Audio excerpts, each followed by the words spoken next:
स्वागत है दोस्तों आप सबका।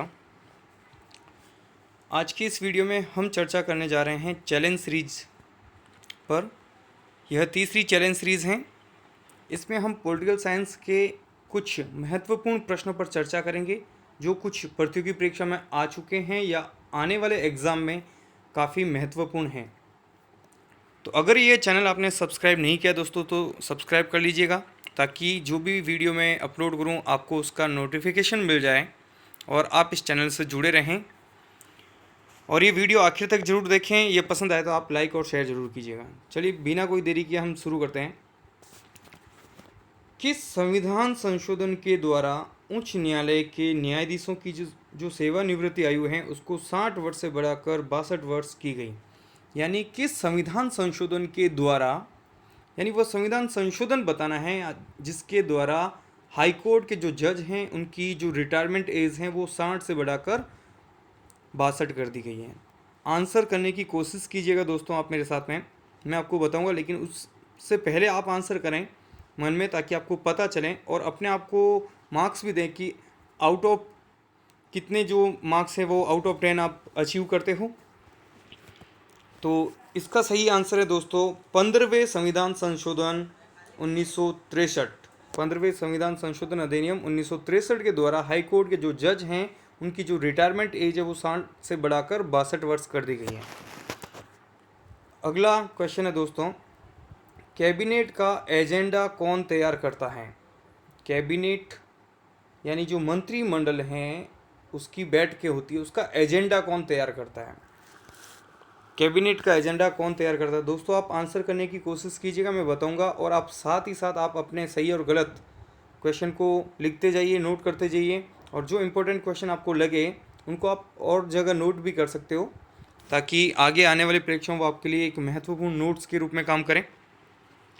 कैबिनेट का एजेंडा कौन तैयार करता है?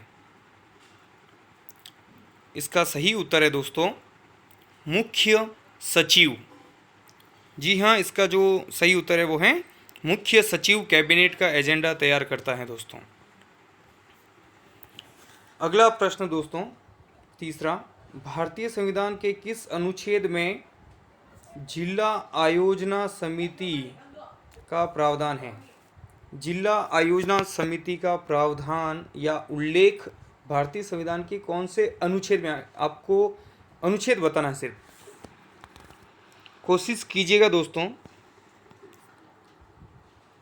इसका जो सही उत्तर है दोस्तों वो है अनुच्छेद 243 ZD।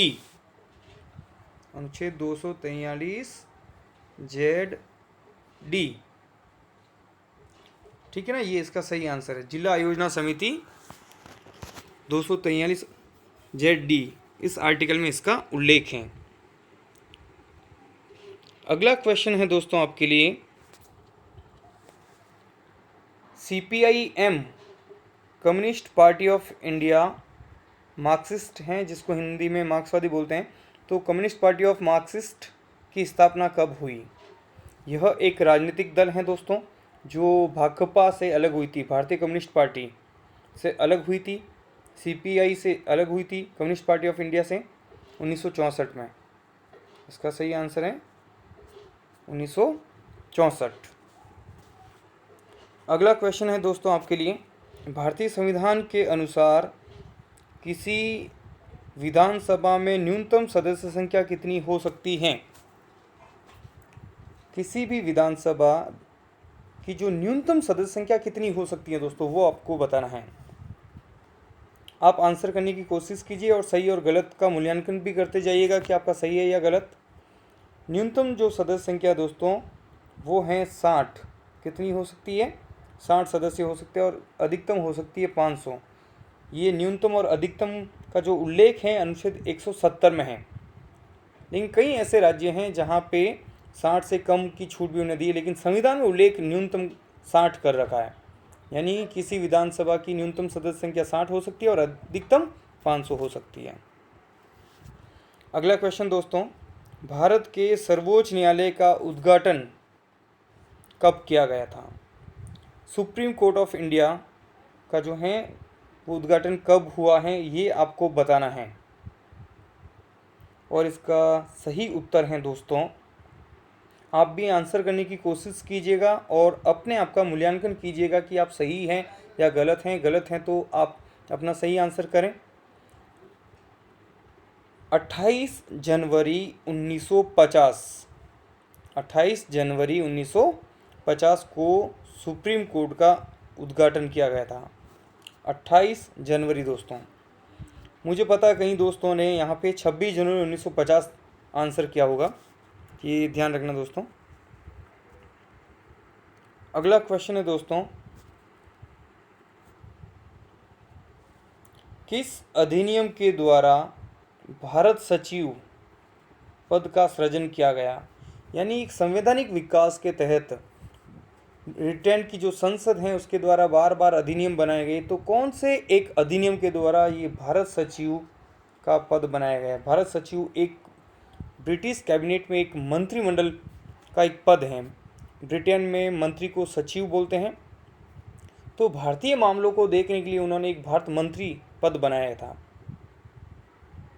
तो बताइए इसका जो सृजन है या ये पद कब बनाया गया, किस अधिनियम के द्वारा बनाया गया? इसका सही उत्तर है दोस्तों, भारत सरकार अधिनियम 1858। कौन से अधिनियम के द्वारा? 1858 वाला अधिनियम। इम्पोर्टेंट है ये क्वेश्चन दोस्तों एग्जाम के लिए से। अगला क्वेश्चन है दोस्तों आपके लिए, गोपाल कृष्ण गोखले के राजनीतिक गुरु कौन थे? गोपाल कृष्ण गोखले के राजनीतिक गुरु कौन थे? गोपाल कृष्ण गोखले महात्मा गांधी के राजनीतिक गुरु थे, तो इनके गुरु कौन थे वो इस प्रश्न में आपको बताना है। और इसका सही उत्तर है दोस्तों, महादेव गोविंद रानाडे। महादेव गोविंद रानाडे गोपाल कृष्ण गोखले के राजनीतिक गुरु थे और गोखले थे महात्मा गांधी के राजनीतिक गुरु। अगला क्वेश्चन है दोस्तों आपके लिए, जम्मू कश्मीर का भारत संघ में विलय कब हुआ था? जम्मू कश्मीर एक देशी रियासत थी, शासक हरि सिंह थे। भारत की स्वतंत्रता के समय इन्होंने भारत और पाकिस्तान या स्वतंत्र, ये तीन ऑप्शन इनके सामने थे। तो बाद में निर्णय लिया गया कि इनका विलय, जम्मू कश्मीर का विलय भारत में किया इन्होंने। तो यह विलय कब हुआ था? प्रश्न ये है, आपको तारीख और सन बताना है दोस्तों। आप आंसर करने की कोशिश कीजिएगा और बहुत इंपॉर्टेंट क्वेश्चन है ये, RS प्री में भी पूछा गया था एक बार।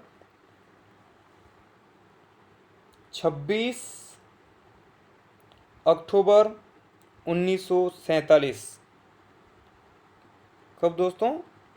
26 अक्टूबर 1947 जम्मू कश्मीर का भारत में विलय।